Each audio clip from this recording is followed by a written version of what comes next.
از اونجایی که از بافت موی چالش قبل خیلی خوشتون اومد، امروز هم یه مدل موی قشنگ بهتون میگم. خب الان موها رو به 3 قسمت تقسیم میکنیم. یادتون باشه قسمت وسطی نسبت به 2 قسمت دیگه باید کوچیک‌تر باشه.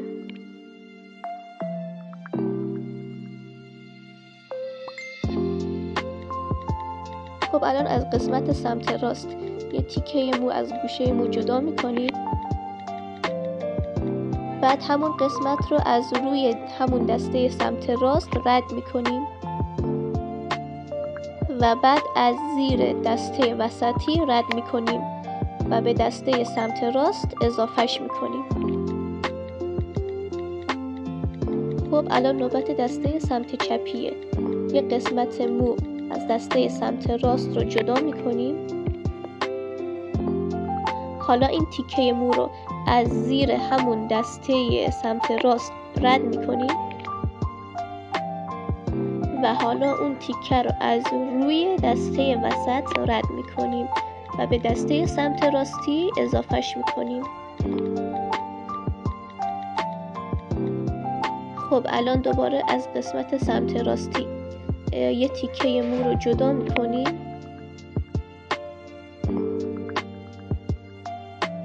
و از روی همون دسته سمت راست رد میکنیم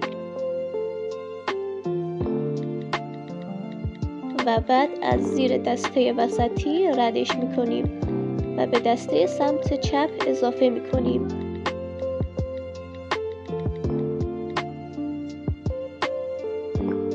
حالا دوباره از دسته سمت چپی یه تیکه مو جدا میکنیم،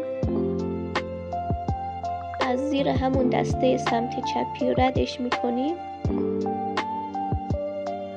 و بعد از روی دسته وسطی رد میکنیم و به دسته سمت راست اضافه میکنیم. این مراحل رو همینطور به ترتیب انجام میدیم تا آخر مو تا همه موها بافته بشه.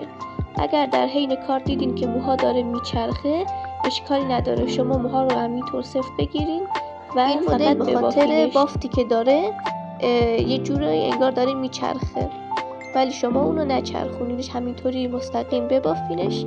بعد که همه رو بافتیم بعد قرار مو رو بچرخونیم تا مدل واقعیش رو ببینیم.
خب الان که مو تا آخر بافته شد اینو میچرخونیمش کمی و همینطور که میبینین مدل DNA-اش الان اینطوری مشخص میشه.